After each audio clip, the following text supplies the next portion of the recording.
দীর্ঘ 17 বছর পর দেশে ফিরে তারেক রহমান নবীজির আদর্শে দেশ চালাবেন বলে ঘোষণা দিয়েছেন। এই ঘোষণার বাস্তবতা কতটুকু জানাবেন? এই ঘোষণার বাস্তবতার বিষয়ে দায়ভার ওনার, যিনি বক্তব্য দিয়েছেন, যে ঘোষণা অনুযায়ী ইনি চালাতে পারবেন কিনা, বাস্তবায়ন করবেন কিনা, এই দায়ভার তো ওনার, যিনি এই বক্তব্য দিয়েছেন। এখানে মন্তব্য করার কিছুই নেই। তবে আমরা প্রত্যাশা করি ঘোষণা অনুযায়ী যে বাস্তবায়ন হয়। ঘোষণা অনুযায়ী যদি বাস্তবায়ন হয় তো এটা দেশের সকল মানুষের জন্য কল্যাণকর। এটাকে আমরা হালকাভাবে নিচ্ছি না। উনি একটি কিন্তু খুব ভারী কথা বলেছেন, খুব ওজনী কথা বলেছেন, জনগণের, দেশের মানুষের, সিংহভাগ মানুষের আকাঙ্ক্ষার কথা বলেছেন। এই দেশে মুত্তাকি, পরেজগার, আল্লাহওয়ালা মানুষদের মনের কথা বলেছেন, যেই কাজের জন্য উলামায়ে কেরাম বছর বছর ধরে আন্দোলন করে যাচ্ছে। হাজার হাজার মানুষ তার জীবন দিয়েছে, লাখ লাখ মানুষ তার পকেটের টাকা খরচ করে তাবলীগ দাওয়াতের কাজ করতেছে। এটা তো এটাই যে নবীজির আদর্শে বাস্তবায়ন করা, নাকি অন্য কোনো কিছু? সবার তো টার্গেট এটাই। ইমানদার, আল্লাহওয়ালা, পরেজগার মানুষদের দাবি তো সেটাই যে নবীজির আদর্শ কায়েম করা। এটা যদি জনাব তারেক রহমান যে ঘোষণা দিয়েছেন সে অনুযায়ী বাস্তবায়ন করে ফেলেন, আলহামদুলিল্লাহ। এটা তো একটা ওই যে পাওয়ার আশার চেয়ে অনেক বড় পাওয়া। আমরা আশা করি এই ঘোষণার মধ্যে উনি থাকবেন, কারণ ইতিপূর্বে আমরা যত রাজনৈতিক নেতাদেরকে দেখেছি, ঘোষণা যা দেন তা বাস্তবে কোনো রূপায়িত হয় না। কারণ এর আগের সরকারগুলোকে আমরা দেখেছি, তারা বলছেন যে কোরআন সুন্নাহর বিপরীত কোনো আইন করবেন না, কিন্তু ক্ষমতায় গিয়ে প্রথম ছুরিটা কোরআন সুন্নাহর উপর দিয়েছে। শুধু এই গত 54 বছরের কথা বলি না, 53 বছরের কথা বলি না, এর আগে যখন পাকিস্তান হয়েছে তখন পাকিস্তান আন্দোলনের পুরুধা ছিলেন উলামায়ে কেরাম রিদওয়ানুল্লাহি তাআলা আলাইহিম আজমাইন। সেই সময় কিন্তু এই মুসলিম লীগ ধোঁকা দিয়েছিলেন। পাকিস্তান বিভাজনে হয়েছিল, ইসলামী আইন বাস্তবায়ন হবে, ইসলামী ম্যানিফেস্টো থাকবে এবং আপনার সংবিধান হবে ইসলামের ভিত্তিতে। এই কথার উপরে পাকিস্তান স্বাধীন হয়েছে। এবং উলামায়ে কেরাম তখন পুরা ভারত জুড়ে এই যে প্রচারণা চালিয়েছেন পাকিস্তানের পক্ষে, মূল উদ্দেশ্য ছিল কোরআন সুন্নাহকে সংবিধানে নেওয়া এবং বাস্তবায়ন করা। অথচ ক্ষমতায় গিয়ে লিয়াকত আলী বলেন, মোহাম্মদ আলী জিন্নাহ বলেন, কেউ তো এটা বাস্তবায়ন করে নাই। বরং তৎকালীন উলামায়ে কেরাম দেশ তাদের বড় একটা হেজিং হয়ে গেল। মানে পাকিস্তানের ইতিহাস পড়ে দেখেন, রাজনৈতিক ইতিহাস, যেখানে মাওলানা মওদুদির কথা বলা আছে, শিব্বির আহমদ উসমানির কথা বলা আছে, দেওবন্দের বড় বড় উলামায়ে হাজারাতদের কথা বলা আছে। তারা চেষ্টা করেছেন, মুফতি শফির কথা বলা আছে। তারা চেষ্টা করেও কিন্তু ইসলামী আইন বাস্তবায়ন করতে পারেন নাই। তাহলে ধোঁকা দিয়ে ক্ষমতায় গিয়ে তাদের কোনো কথাই তারা বাস্তবায়ন করেন। আমরা চাই না এগুলির আবার পুনরাবৃত্তি হোক।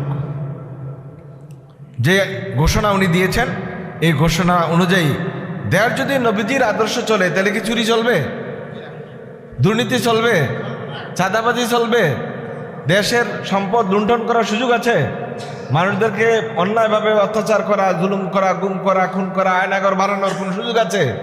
সুতরাং আমরা তো এই আদর্শই চাই। যদি জনাব তারেক রহমান এই ঘোষণা অনুযায়ী দেশ চালান, তাহলে আমার মনে হয় এই দেশের কোনো রাজনৈতিক দল, বিশেষ করে ইসলামী দলগুলি ওনার বিরোধিতা করার কোনোই সুযোগ নেই। আমরা দোয়া করি, আশা করি, প্রত্যাশা করি তিনি যেন তার বক্তব্যে ঠিক থাকেন, কারণ ইতিপূর্বের অভিজ্ঞতা আমাদের তিক্ত।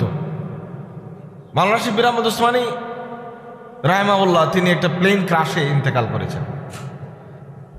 তিনি পাকিস্তান পার্লামেন্টে বলেছিলেন যে ইসলামের আইন হবে চোরের হাত কাটা আইন হবে, এতে প্রধানমন্ত্রী বাগড়া দিচ্ছেন কেন, বাধা দিচ্ছেন কেন?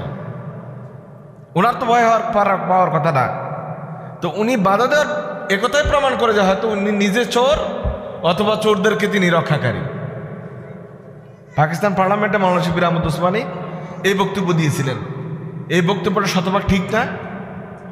শতভাগ ঠিক বক্তব্য দিয়েছেন যে প্রধানমন্ত্রী যেহেতু ইসলামী আইনের, চোরের হাত কাটার আইনের বিরুদ্ধাচরণ করছেন, তাহলে এটা বোঝা যায় যে হয়তো উনি নিজে চুরি করবেন অথবা ওনার পক্ষের চোরদেরকে রক্ষা করার জন্য উনি কথা বলছেন। এর পরপরই আমরা যেটা দেখেছি ইতিহাসে, সেটি হলো শিব্বির আহমদ উসমানি রাহিমাহুল্লাহ, তিনি একটা প্লেন ক্রাশে ইন্তেকাল করেছেন। সেটার পিছনে আমার বক্তব্য, আমার ব্যক্তিগত বক্তব্য এরকম যে ওনাকে এই বিমান দুর্ঘটনায় নিহত করা হয়েছে। কারণ এই একটা বলিষ্ঠ কণ্ঠস্বরকে না দমাইলে পাকিস্তানের পার্লামেন্ট ইসলামী আইনের আওতায় চলে যাবে, এরকম একটি আশঙ্কা এই সেকুলাররা চিন্তা করেছে। এই জন্য সেকুলাররা শিবির আহমদ উসমানীকে নিহত করেছে, তাকে হত্যা করেছে, তারা কোনো না কোনো একটা উসিলে হত্যা করেছে।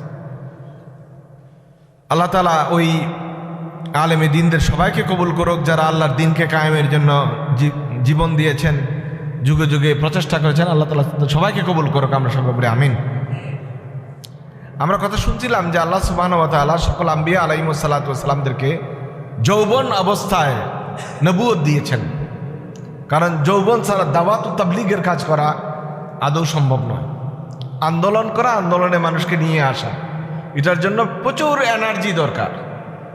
ঘন্টার পর ঘন্টা মানুষের দুয়ারে দুয়ারে ঘোরা, মানুষদেরকে বুঝানো, এটা কোনো দুর্বল মানুষের দ্বারা সম্ভব না।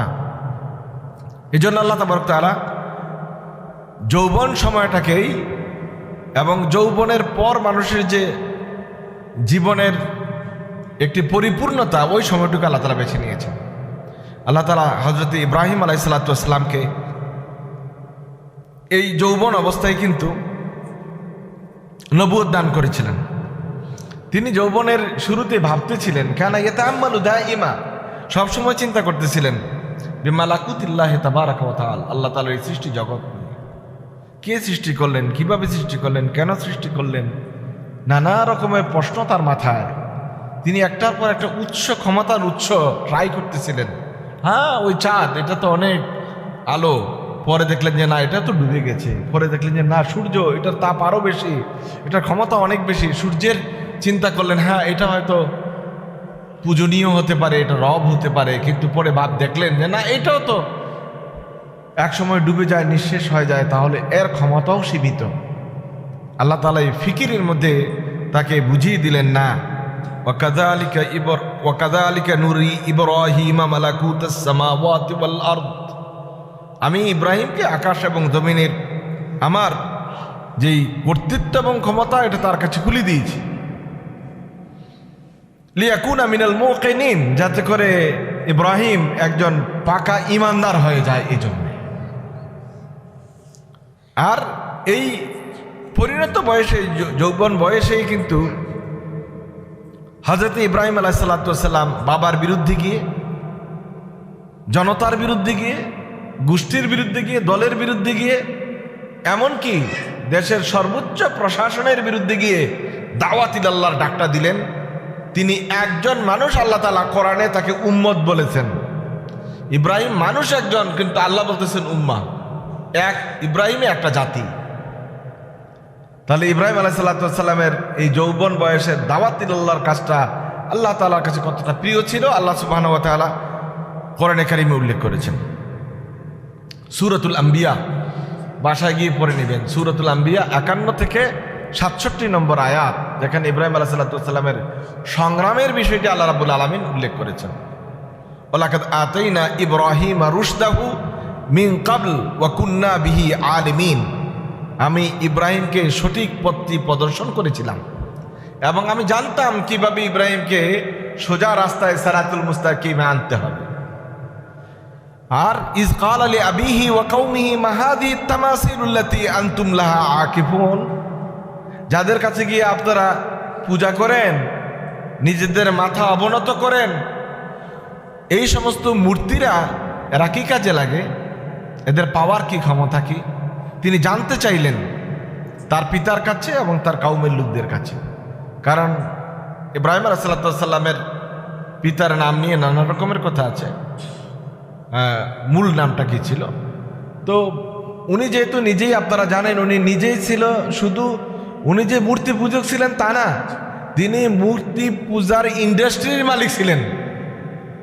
মানে ওই মূর্তি বানানোর যে ইন্ডাস্ট্রি ছিল, ওই ইন্ডাস্ট্রির মালিক হলেন উনি, সাপ্লাইয়ার, বানাইয়ে বিক্রি করে মানুষের। এখন মাঝে মধ্যে যাই পূজা করে, এটা অন্য কথা, কিন্তু এই ফ্যাক্টরি দিচ্ছে মূর্তির ফ্যাক্টরি, ওই মূর্তির ফ্যাক্টরির মালিকের ছেলে হলো হযরত ইব্রাহিম আলাইহিস সালাম।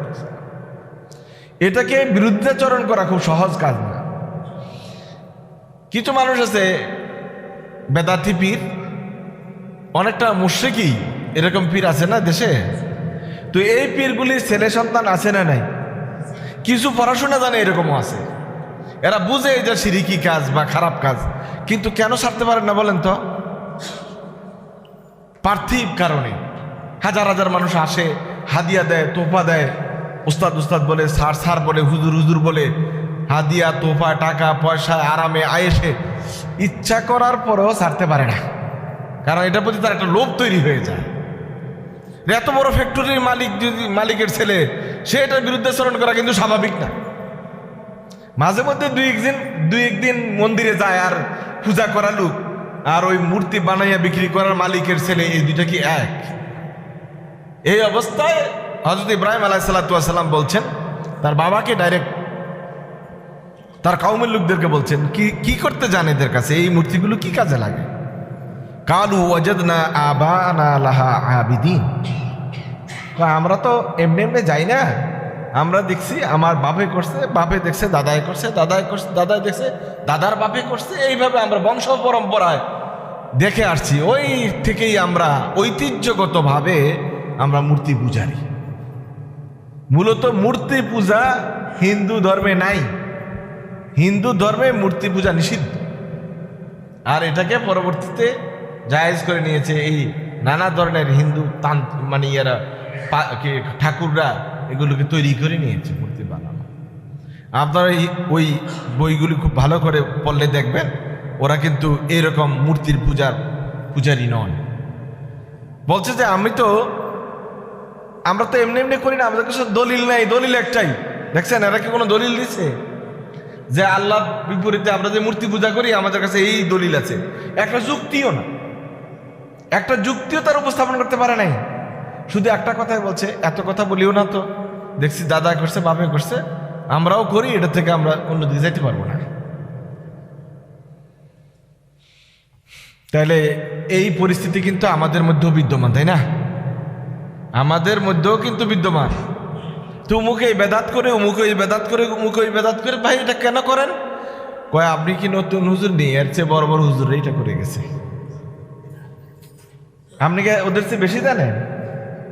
অথবা অমুক পীর সাহেব করতেন, অমুক পীর সাহেব করতেন, আমার বাবাকেও দেখছি উনি করতেন, এজন্য আমিও করি, এ কথা বলার লোক আছে না নাই? এরা হলো নফসের গোলাম, এরা নফসের গোলাম, ব্যক্তি পূজারী, এরা আল্লাহ পূজারী না, আল্লাহর ইবাদতকারী না। আল্লাহ তাআলা ইবাদতকারী বলতে আল্লাহ তাআলা কি বলেছেন সেটা বলেন, আমি ওইটাই করব। যদি প্রকৃত ইমানদার ইব্রাহিমের মতো ইমানদার হয়, তাহলে সে বাপদাদার পূজারী হবে না, সে হবে আল্লাহ তাআলার ইবাদতকারী। এখন ইব্রাহিম আলাইহিস সালাম, ওনার তো স্ট্রেংথ আছে, যুবক মানুষ, প্রশ্নের উত্তরটা ওনার কাছে খুব পছন্দ হইল না। এটা কি কোনো উত্তর হইল যে বাবারা করতো এই জন্য আমরা করি? তো ধরেন বাবারা মিথ্যা কথা বলেছে, বাবারা খুন খারাপি করেছে, বাবারা মদ খাইতো, বাবারা জিনা করতো, এই জন্য কি আমরাও চালাই দেবো? এটা তো কোনো যৌক্তিক কথা বলো না। এজন্য উনি অন্যভাবে কথা বললেন, ক্বালা লাকাদ কুনতুম আনতুম ওয়া আবাউকুম ফি যালালিম মুবিন। পরিষ্কার করে বলে দিলেন, তোমরা তোমাদের বাপদাদা চোদ্দ গোষ্ঠী গুমরাহির মধ্যে আছো। এরকম স্পষ্ট করে কথা বলে দিতে হবে। দাওয়াতের ক্ষেত্রে কোনো রাগ ঢাক রাখা যাবে না, এটা মলম লাগায় দেখি এরকম না কাজ। পরিষ্কার করে বলে দিবেন এটা কুফর, এটা শিরিক, এটা ঈমান। কে মানবে কে মানবে না ওই দায়িত্ব কিন্তু আপনার না, কিন্তু বলার মধ্যে কোনো ভাগ ভুক রাখা যাবে না যে হ্যাঁ এটাও চলে ওইটাও চলে, এরকম করে বলা যাবে না। দেখেন দাওয়াতের কাজটা একদম ক্লিয়ার। লাকাদ কুনতুম ওয়া আবাউকুম, লাকাদ কুনতুম আনতুম ওয়া আবাউকুম ফি দালালিন মুবিন। তোমরা তোমাদের বাপদাদারা সবাই গুমরাহির মধ্যে ছিল। এখন তার মধ্যে একটা খটকা লেগে গেল, কিরে 1000 বছর ধরে যে কাজ করে আসতেছি আমরা, এটাই পোলাপ কি বলে। তো এখন ওরা বলতেছে কালু আজিতানা বিল হক, ইব্রাহিম আসলে কি তুমি ঠিক ঠিক বলতেছ, অথবা আম আনতা মিনাল লাইবিন, নাকি আমাদেরকে নিয়ে একটু হাসি তামাশা করতেছ? কথার কথা বলতেছ, হাসি তামাশা করতেছ, নাকি কথার বাস্তবতা আছে সিরিয়াসলি বলতেছ, নাকি এরকম স্বাভাবিকভাবে কোনো কথা বলতেছ, নাকি আমাদের সাথে একটু তামাশা করতেছ? ক্বালা বাল রাব্বুকুম রাব্বুস সামাওয়াতি ওয়াল আরদিল্লাযী ফাতারাহুন্না ওয়া আনা আলা যালিকুম মিনাশ শাহিদিন। তুমি পরিষ্কার করে বলে দিলেন এই যাদের কাছে যাওয়ার বসে থাকো এটি কিছুই না, তোমাদের রব হবে আল্লাহ সুবহানাহু ওয়া তাআলা, তিনি হলেন তোমাদের রব। আল্লাযী ফাতারাহুন্না ওয়া আনা আলা যালিকা মিনাশ শাহিদিন। আমি এই বিষয়টি সিরিয়াসলি বলছি, এখানে হাসি তামাশার কিছু নাই। ইমানের কথা নিয়ে কোনো তামাশা আছে নাকি? দ্বীনের কথা নিয়ে কোনো তামাশা আছে? আমি এটা সঠিকভাবে বলছি, সিরিয়াসলি বলছি। আল্লাহ সুবহানাহু ওয়া তাআলা তিনি হলেন একমাত্র রব, রাব্বুস সামাওয়াতি ওয়াল আরদ। শুধু তোমাদের রব নয়, যা কিছু সৃষ্টি আছে সকল সৃষ্টির রব হলেন আল্লাহ সুবহানাহু ওয়া তাআলা। ক্বালা বা রাব্বুকুম রাব্বুস সামাওয়াতি ওয়াল আরদিল্লাযী ফাতারাহুন্না ওয়া আনা আলা যালিকুম মিনাশ শাহিদিন ওয়া তাল্লাহি লা আকিদান্না আসনামাকুম বা'দা আন তুওয়াল্লু মুদবিরিন।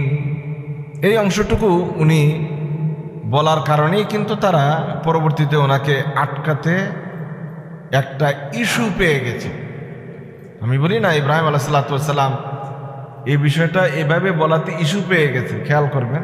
উনি পরে বললেন ওয়াতাল্লাহি, আল্লাহর কসম করে বলি, লা আকিদান্না আসনামাকুম, তোমাদের এই পূজার মূর্তিদের বিরুদ্ধে আমি একটি কৌশল করব। লা আকিদান্না আসনামাকুম বা'দা আন তুওয়াল্লু মুদবিরিন, যখন তোমরা এখান থেকে চলে যাবে। তোমরা তো সবসময় মূর্তি পূজার ঘরে বসে থাকো না, চলে গেলে আমি একটা কৌশল করব। দাওয়াতের ক্ষেত্রে এই বিষয়গুলো একটু এড়িয়ে যাওয়াই ভালো। মানে আপনার কৌশলটা বলে দেওয়াতে যে সমস্যাটা হয়েছে এই সমস্যাটা সামনে দেখবেন। ইব্রাহিম আলাইহিস সালাম হয়তো অতটা সতর্ক হয় নাই, কিন্তু তার বিরোধীরা তো খুব সতর্ক। সুতরাং কথা বলবেন, যা করবেন তা আগে বলে দেওয়া যাবে না।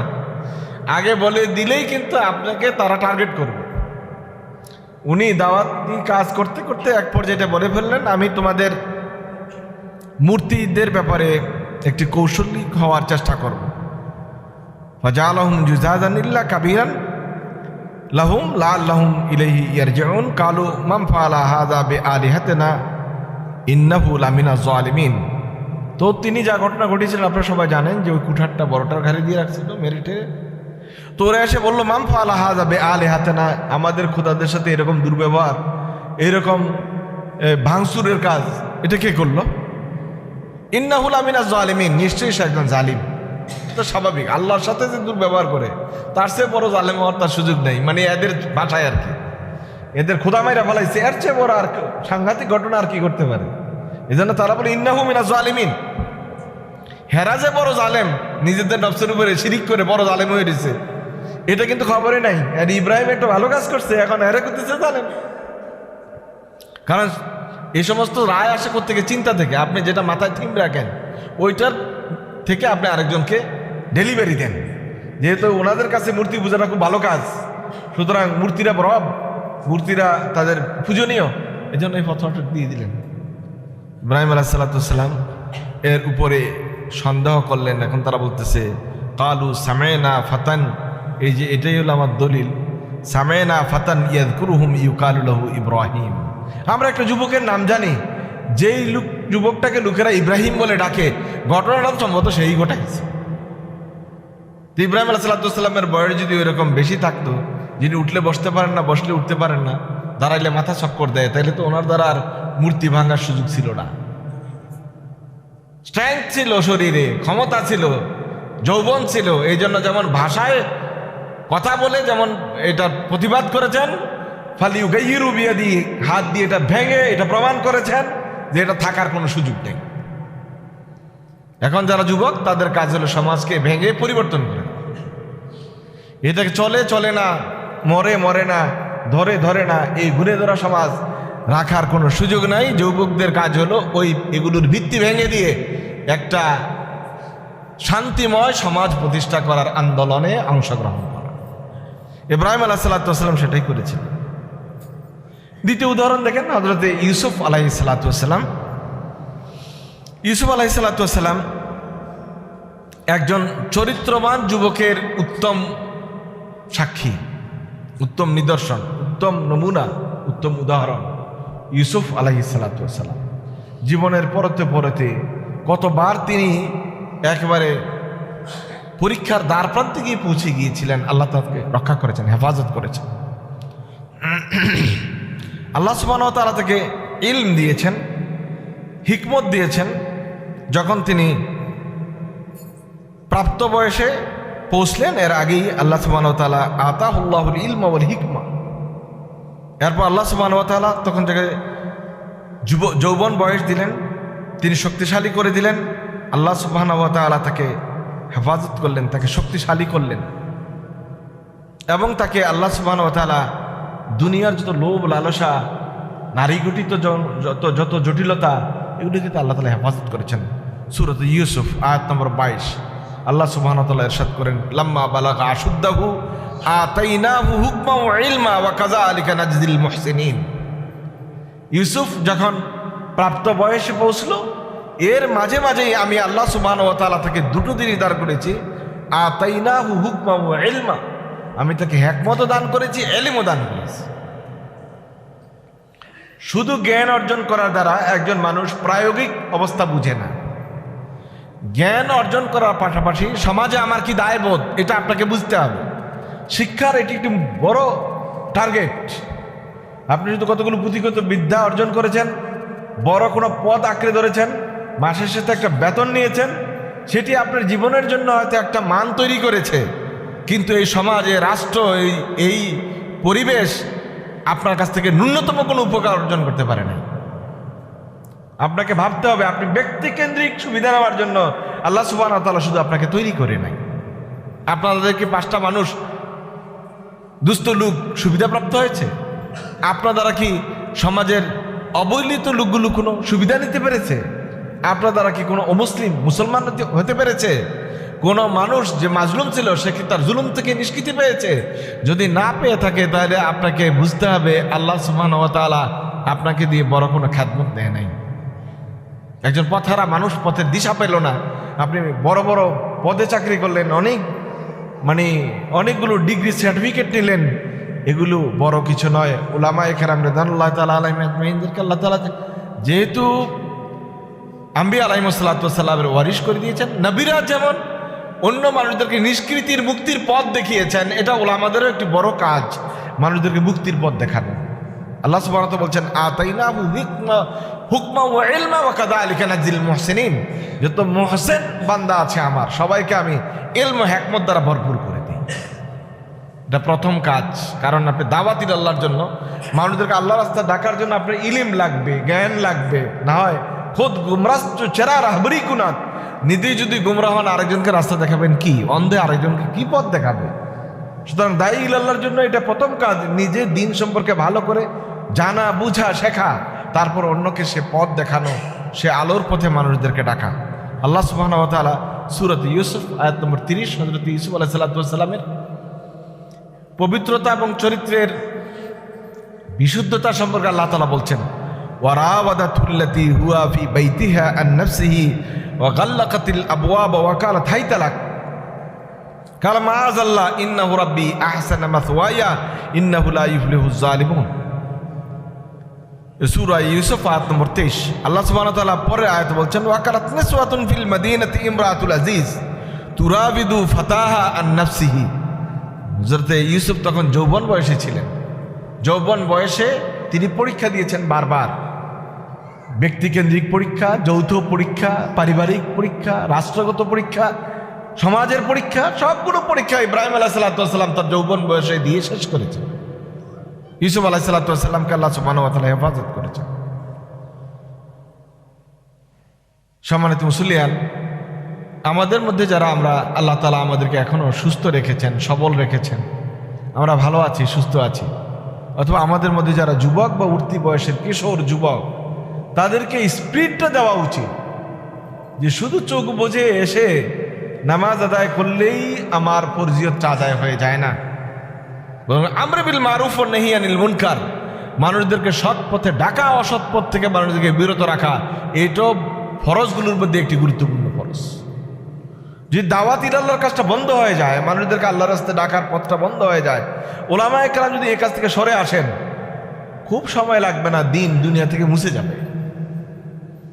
এজন্য আল্লাহ সুবহানাহু ওয়া তাআলা আমর বিল মারুফ ওয়া নাহি আনিল মুনকার, সৎ কাজের আদেশ এবং অসৎ কাজ থেকে নিষেধ করার এই দায়ভার সকল মানুষদেরকে, বিশেষত আলেম ওলামাদেরকে আল্লাহ রাব্বুল আলামিন কোরআনে কারিমে কঠিনভাবে এই দায়িত্ব দিয়ে রেখেছেন।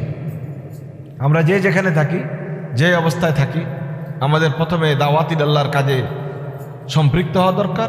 পরবর্তীতে সমাজের অসঙ্গতিগুলোকে পরিবর্তন করার জন্য যতটুকু আন্দোলন করা দরকার, পাবলিকলি মানুষদেরকে বোঝানো দরকার, সেটি আমাদেরকে বোঝানো দরকার। আল্লাহ সুবহানাহু ওয়া তাআলা আমাদের সবাইকে আল্লাহর রাস্তায় কাজ করার, দাওয়াতি আল্লাহর কাজে ব্যস্ত হওয়ার তৌফিক দান করুক। আমিন। ওয়া আখিরু দাওয়ানা আলহামদুলিল্লাহি রাব্বিল আলামিন।